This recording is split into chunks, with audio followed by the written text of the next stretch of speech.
ಆಕಾಶವಾಣಿ ಪ್ರದೇಶ ಸಮಾಚಾರ ಓದುತ್ತಿರುವವರು ಚೇತನ್ ಸಿವಿ.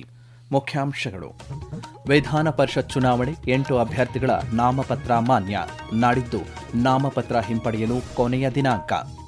ಮುಜರಾಯಿ ಇಲಾಖೆ ದೇಗುಲಗಳ ನಿರ್ವಹಣೆಯನ್ನು ಮತ್ತಷ್ಟು ಸುಧಾರಿಸುವಂತೆ ಉಪಮುಖ್ಯಮಂತ್ರಿ ಡಾ ಜಿ. ಪರಮೇಶ್ವರ್ ಸೂಚನೆ. ಬಿಜೆಪಿ ಜೆಡಿಎಸ್ ಮೈತ್ರಿಗೆ ಬಿರುಕು ತರಲು ಕಾಂಗ್ರೆಸ್ ಯತ್ನ, ಕೇಂದ್ರ ಸಚಿವ ಎಚ್ ಡಿ ಕುಮಾರಸ್ವಾಮಿ ಆರೋಪ. ಬೆಂಗಳೂರು ತುಮಕೂರು ರೈಲ್ವೆ ಯೋಜನೆಗಳ ಪ್ರಗತಿ ಪರಿಶೀಲನೆ ನಡೆಸಿದ ಕೇಂದ್ರ ಸಚಿವ ವಿ. ಸೋಮಣ್ಣ. ಕಾರವಾರ ಮಡ್ಗಾಂವ್ ರೈಲು ಸೇವೆ ಇನ್ನು ಮುಂದೆ ಖಾಯಂ, ಸಂಸದ ವಿಶ್ವೇಶ್ವರ ಹೆಗಡೆ ಕಾಗೇರಿ ಸ್ಪಷ್ಟನೆ. ವಾರ್ತೆಗಳ ವಿವರ. ವಿಧಾನಸಭೆಯ ಸದಸ್ಯರಿಂದ ವಿಧಾನ ಪರಿಷತ್ಗೆ ನಡೆಯುವ 7 ಸ್ಥಾನಗಳ ಚುನಾವಣೆಗೆ ಸಲ್ಲಿಕೆಯಾಗಿರುವ 8 ಅಭ್ಯರ್ಥಿಗಳ ನಾಮಪತ್ರ ಪುರಸ್ಕೃತಗೊಂಡಿವೆ.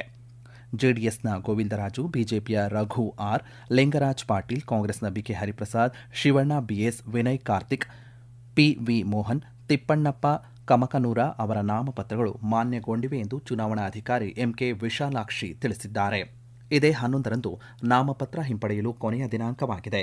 ಯಾರೊಬ್ಬರು ನಾಮಪತ್ರ ಹಿಂಪಡೆದಿದ್ದರೆ ಇದೇ 18ರಂದು ಮೇಲ್ಮನೆ ಸದಸ್ಯತ್ವಕ್ಕೆ ಮತದಾನ ನಡೆಯಲಿದೆ. ಉಪಮುಖ್ಯಮಂತ್ರಿ ಡಾ ಜಿ. ಪರಮೇಶ್ವರ್ ವಿಧಾನಸೌಧದಲ್ಲಿ ಇಂದು ಯುವ ಸಬಲೀಕರಣ ಮತ್ತು ಕ್ರೀಡಾ ಇಲಾಖೆ ಹಾಗೂ ಮುಜರಾಯಿ ಇಲಾಖೆಯ ಪ್ರಗತಿ ಪರಿಶೀಲನೆ ನಡೆಸಿದರು. ಸಭೆಯಲ್ಲಿ ಸರ್ಕಾರದ ಯೋಜನೆಗಳನ್ನು ಪರಿಣಾಮಕಾರಿಯಾಗಿ ಅನುಷ್ಠಾನಗೊಳಿಸುವಂತೆ ಅಧಿಕಾರಿಗಳಿಗೆ ಸೂಚನೆ ನೀಡಿದರು. ಗ್ರಾಮೀಣ ಮತ್ತು ಪಾರಂಪರಿಕ ಕ್ರೀಡೆಗಳಿಗೆ ಹೆಚ್ಚಿನ ಆದ್ಯತೆ ನೀಡುವ ಮೂಲಕ ಯುವಕರಿಗೆ ಉತ್ತೇಜನ ನೀಡಬೇಕು ಎಂದು ಸಲಹೆ ನೀಡಿದರು. ಇದೇ ವೇಳೆ ಮುಜರಾಯಿ ಇಲಾಖೆಯ ಆಡಳಿತಾತ್ಮಕ ವಿಚಾರಗಳ ಕುರಿತು ಸಮಗ್ರವಾಗಿ ಪರಿಶೀಲನೆ ನಡೆಸಿದ ಅವರು, ಇಲಾಖೆಗೆ ಒಳಪಡುವ ದೇಗುಲಗಳ ನಿರ್ವಹಣೆ, ಭಕ್ತರಿಗೆ ಒದಗಿಸಲಾಗುತ್ತಿರುವಂತಹ ಸೌಕರ್ಯಗಳು ಹಾಗೂ ಇಲಾಖೆಯ ಕಾರ್ಯಕ್ಷಮತೆಯನ್ನು ಮತ್ತಷ್ಟು ಸುಧಾರಿಸಬೇಕು ಎಂದು ಅಧಿಕಾರಿಗಳಿಗೆ ನಿರ್ದೇಶನ ನೀಡಿದರು. ಬಿಜೆಪಿ ಜೆಡಿಎಸ್ ಮೈತ್ರಿಗೆ ಬಿರುಕು ತರಲು ಕಾಂಗ್ರೆಸ್ ಪ್ರಯತ್ನ ಮಾಡುತ್ತಿದೆ ಎಂದು ಕೇಂದ್ರದ ಉಕ್ಕು ಮತ್ತು ಬೃಹತ್ ಕೈಗಾರಿಕಾ ಸಚಿವ ಎಚ್ ಡಿ ಕುಮಾರಸ್ವಾಮಿ ಆರೋಪ ಮಾಡಿದ್ದಾರೆ. ಮಂಡ್ಯ ತಾಲೂಕಿನ ತಗ್ಗಹಳ್ಳಿ ಗ್ರಾಮದಲ್ಲಿ ಸುದ್ದಿಗಾರರೊಂದಿಗೆ ಮಾತನಾಡಿದ ಅವರು, ದೇವೇಗೌಡರ ಬಗ್ಗೆ ಕಾಂಗ್ರೆಸ್ಸಿಗರಿಗೆ ಈಗ ಅನುಕಂಪ ಬಂದಿದೆ ಎಂದು ತಿಳಿಸಿದ್ದಾರೆ. ದೇವೇಗೌಡರು ಸ್ವಾಭಿಮಾನಕ್ಕೆ ಧಕ್ಕೆಯಾದಾಗ ಪ್ರಧಾನಿ ಸ್ಥಾನವನ್ನೇ ತ್ಯಜಿಸಿದ್ದರು ಎಂದು ಹೇಳಿದ್ದಾರೆ.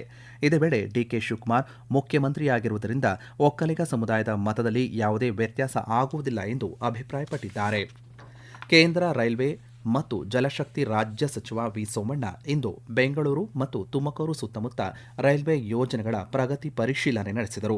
ಮುಖ್ಯ ಆಡಳಿತಾಧಿಕಾರಿ ಅಜಯ್ ಶರ್ಮಾ ಹಾಗೂ ನೈಋತ್ಯ ರೈಲ್ವೆ ನಿರ್ಮಾಣ ವಿಭಾಗದ ಹಿರಿಯ ಅಧಿಕಾರಿಗಳೊಂದಿಗೆ ಬೆಂಗಳೂರು ಮತ್ತು ತುಮಕೂರು ಲೋಕಸಭಾ ಕ್ಷೇತ್ರಗಳ ವ್ಯಾಪ್ತಿಯಲ್ಲಿ ನಡೆಯುತ್ತಿರುವಂತಹ ಹಾಗೂ ಪ್ರಸ್ತಾವಿತ ರೈಲ್ವೆ ಮೂಲಸೌಕರ್ಯ ಯೋಜನೆಗಳ ಪ್ರಗತಿ ಪರಿಶೀಲಿಸಿದರು. ಈ ಯೋಜನೆಗಳ ಮಹತ್ವ ಉಲ್ಲೇಖಿಸಿದ ಸಚಿವರು, ಬೆಂಗಳೂರು ಮತ್ತು ತುಮಕೂರು ಪ್ರದೇಶಗಳಲ್ಲಿ ಸುಧಾರಿತ ರೈಲು ಸಂಪರ್ಕವು ಕೈಗಾರಿಕಾ ಬೆಳವಣಿಗೆ, ವಾಣಿಜ್ಯ ಚಟುವಟಿಕೆಗಳು ಹಾಗೂ ಒಟ್ಟಾರೆ ಪ್ರಾದೇಶಿಕ ಅಭಿವೃದ್ಧಿಗೆ ಉತ್ತೇಜನ ನೀಡಲಿದೆ ಎಂದು ತಿಳಿಸಿದ್ದಾರೆ. ಎಲ್ಲ ಯೋಜನೆಗಳನ್ನು ನಿಗದಿತ ಸಮಯದ ಒಳಗೆ ಪೂರ್ಣಗೊಳಿಸುವುದು ಪ್ರಮುಖ ಆದ್ಯತೆಯಾಗಿದ್ದು, ಯಾವುದೇ ವಿಳಂಬವಾಗದಂತೆ ಅಗತ್ಯ ಕ್ರಮಗಳನ್ನು ಕೈಗೊಳ್ಳಬೇಕು ಎಂದು ನಿರ್ದೇಶನ ನೀಡಿದ್ದಾರೆ.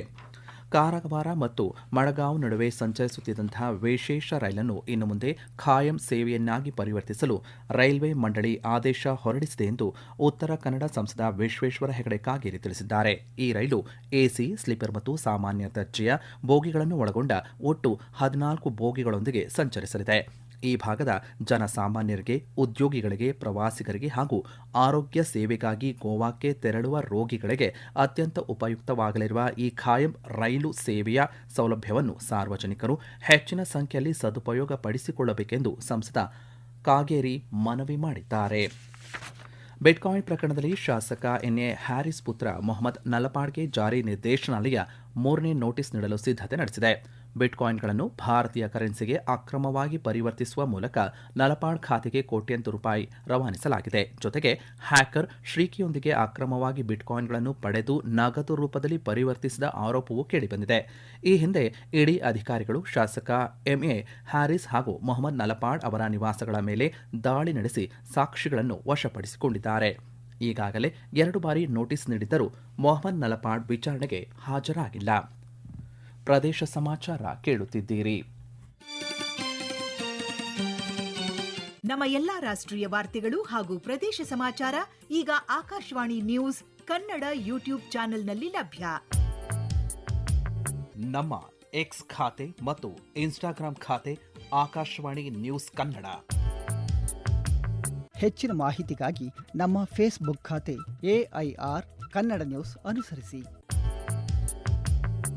ಮಾಹಿತಿಯ ಹೂರಣ ವಾರದ ಕಾರ್ಯಕ್ರಮ ಪ್ರಚಲಿತ ವಿದ್ಯಮಾನ ಪ್ರತಿ ಬುಧವಾರ 9:15ಕ್ಕೆ. ಮೈಸೂರಿನ ಕೇಂದ್ರೀಯ ಆಹಾರ ತಾಂತ್ರಿಕ ಸಂಶೋಧನಾಲಯ ಸೇರಿದಂತೆ ವಿವಿಧ CSIR ಸಂಸ್ಥೆಗಳ ಸಹಯೋಗದಲ್ಲಿ ಇದೇ 13ರಂದು ಬೆಂಗಳೂರಿನ ವಿಎಂ ಗಾಡ್ಕೆ ಕನ್ವೆನ್ಷನ್ ಸಭಾಂಗಣದಲ್ಲಿ ರೈಸ್ ಕಾನ್ಕ್ಲೇವ್ 2026 ಆಯೋಜನೆ ಮಾಡಲಾಗಿದೆ. ಕೇಂದ್ರ ವಿಜ್ಞಾನ ಮತ್ತು ತಂತ್ರಜ್ಞಾನ ಹಾಗೂ ಭೂ ವಿಜ್ಞಾನಗಳ ಖಾತೆಯ ರಾಜ್ಯ ಸಚಿವ ಡಾಕ್ಟರ್ ಜಿತೇಂದ್ರ ಸಿಂಗ್ ಕಾರ್ಯಕ್ರಮಕ್ಕೆ ಚಾಲನೆ ನೀಡಲಿದ್ದಾರೆ ಎಂದು CFTRI ನಿರ್ದೇಶಕ ಡಾಕ್ಟರ್ ಗಿರಿಧರ್ ಪರ್ವತಂ ಮೈಸೂರಿನಲ್ಲಿ ತಿಳಿಸಿದ್ದಾರೆ. ಕೇಂದ್ರ ಸರ್ಕಾರದ ವಿಕಸಿತ ಭಾರತ 2047ರ ದೃಷ್ಟಿಕೋನದ ಅಡಿ ಈ ಸಮ್ಮೇಳನವನ್ನು ಆಯೋಜನೆ ಮಾಡಲಾಗಿದ್ದು, ಸಂಶೋಧನೆ, ಕೈಗಾರಿಕೆ, ನವೋದ್ಯಮ ಮತ್ತು ಉದ್ಯಮಶೀಲತೆಗೆ ಉತ್ತೇಜನ ನೀಡುವುದು ಇದರ ಮುಖ್ಯ ಉದ್ದೇಶವಾಗಿದೆ. ಸಂಪೂರ್ಣ ಸರ್ಕಾರ, ಸಂಪೂರ್ಣ ಸಮಾಜ ಹಾಗೂ ಸಂಪೂರ್ಣ ವಿಜ್ಞಾನ ಮತ್ತು ನವೋದ್ಯಮ ಎಂಬ ಪರಿಕಲ್ಪನೆಯ ಅಡಿ ಈ ಸಮಾವೇಶ ಜರುಗಲಿದೆ.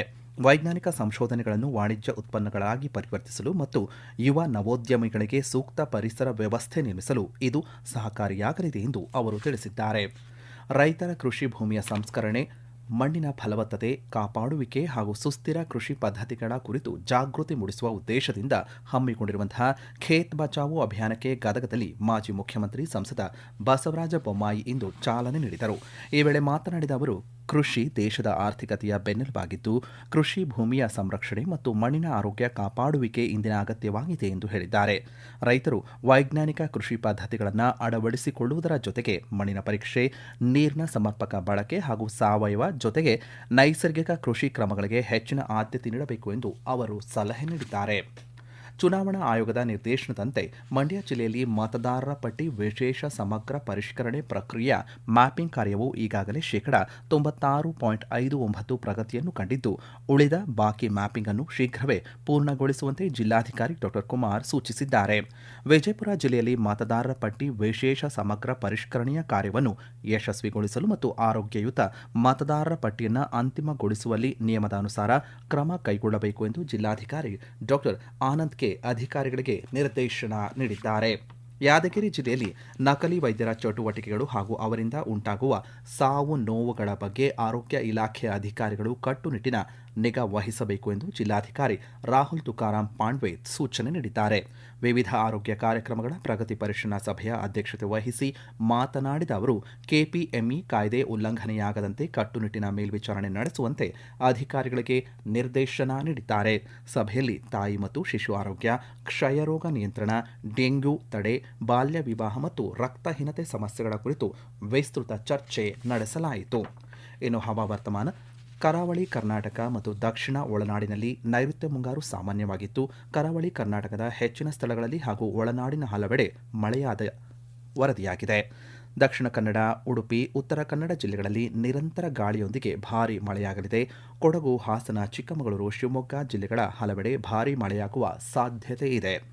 ಉತ್ತರ ಒಳನಾಡು ಜಿಲ್ಲೆಗಳಾದಂಥ ಬೆಳಗಾವಿ, ಬಾಗಲಕೋಟೆ, ವಿಜಯಪುರ ಮತ್ತು ಕಲಬುರಗಿ ಜಿಲ್ಲೆಗಳಲ್ಲಿ ಗುಡುಗು ಸಹಿತ ಮಳೆಯಾಗಲಿದೆ ಎಂದು ಹವಾಮಾನ ಇಲಾಖೆ ಮುನ್ಸೂಚನೆ ನೀಡಿದೆ.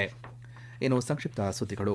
ಕೃಷಿ ಬಳಕೆಯ ಸಬ್ಸಿಡಿ ಯೂರಿಯಾ ರಸಗೊಬ್ಬರವನ್ನು ಅಕ್ರಮವಾಗಿ ಬಳಸಿಕೊಂಡು ನಕಲಿ ಡಿಇಎಫ್ ಆಯಿಲ್ ತಯಾರಿಸುತ್ತಿದ್ದಂತಹ ಘಟಕದ ಮೇಲೆ ದಾಳಿ ನಡೆಸಿರುವ ಚಿಕ್ಕಬಳ್ಳಾಪುರ ಉಪವಿಭಾಗಾಧಿಕಾರಿ ಮತ್ತು ಕೃಷಿ ಇಲಾಖೆ ಜಾಗೃತ ದಳದ ಅಧಿಕಾರಿಗಳ ತಂಡ 216 ಚೀಲ ಯೂರಿಯಾ ಗೊಬ್ಬರವನ್ನು ಜಪ್ತಿ ಮಾಡಿದ್ದಾರೆ. ಎಸ್ಐಆರ್ ಸಂಬಂಧ ಜನರು ಮತದಾನದ ಹಕ್ಕು ಕಳೆದುಕೊಳ್ಳಲು ಅವಕಾಶ ನೀಡದಂತೆ ಒತ್ತಾಯಿಸಿ ಕೋಲಾರ ಜಿಲ್ಲಾಧಿಕಾರಿ ಎಂಆರ್ ರವಿ ಅವರಿಗೆ ರೈತರ ಸಂಘ, ದಲಿತ ಸಂಘ, ಕಾರ್ಮಿಕ ಸಂಘಟನೆಗಳು ಸೇರಿದಂತೆ ವಿವಿಧ ಜನಪರ ಸಂಘಟನೆಗಳು ಮನವಿ ಮಾಡಿ ಒತ್ತಾಯ ಸಲ್ಲಿಸಿವೆ. ಕೊನೆಯಲ್ಲಿ ಮತ್ತೊಮ್ಮೆ ಮುಖ್ಯಾಂಶಗಳು. ವಿಧಾನ ಪರಿಷತ್ ಚುನಾವಣೆ 8 ಅಭ್ಯರ್ಥಿಗಳ ನಾಮಪತ್ರ ಮಾನ್ಯ. ನಾಡಿದ್ದು ನಾಮಪತ್ರ ಹಿಂಪಡೆಯಲು ಕೊನೆಯ ದಿನ. ಮುಜರಾಯಿ ಇಲಾಖೆ ದೇಗುಲಗಳ ನಿರ್ವಹಣೆಯನ್ನು ಮತ್ತಷ್ಟು ಸುಧಾರಿಸುವಂತೆ ಉಪಮುಖ್ಯಮಂತ್ರಿ ಡಾಕ್ಟರ್ ಜಿ ಪರಮೇಶ್ವರ್ ಸೂಚನೆ. ಬಿಜೆಪಿ ಜೆಡಿಎಸ್ ಮೈತ್ರಿಗೆ ಬಿರುಕು ತರಲು ಕಾಂಗ್ರೆಸ್ ಯತ್ನ. ಕೇಂದ್ರ ಸಚಿವ ಎಚ್ ಡಿ ಕುಮಾರಸ್ವಾಮಿ ಆರೋಪ. ಬೆಂಗಳೂರು ತುಮಕೂರು ರೈಲ್ವೆ ಯೋಜನೆಗಳ ಪ್ರಗತಿ ಪರಿಶೀಲನೆ ನಡೆಸಿದ ಕೇಂದ್ರ ಸಚಿವ ವಿ ಸೋಮಣ್ಣ. ಕಾರವಾರ ಮಡ್ಗಾಂವ್ ರೈಲು ಸೇವೆ ಇನ್ನು ಮುಂದೆ ಖಾಯಂ. ಸಂಸದ ವಿಶ್ವೇಶ್ವರ ಹೆಗಡೆ ಕಾಗೇರಿ ಸ್ಪಷ್ಟನೆ. ಇಲ್ಲಿಗೆ ಪ್ರದೇಶ ಸಮಾಚಾರ ಮುಕ್ತಾಯವಾಯಿತು. ನಮ್ಮ ಮುಂದಿನ ವಾರ್ತಾ ಪ್ರಸಾರ 7:35 ನಿಮಿಷಕ್ಕೆ.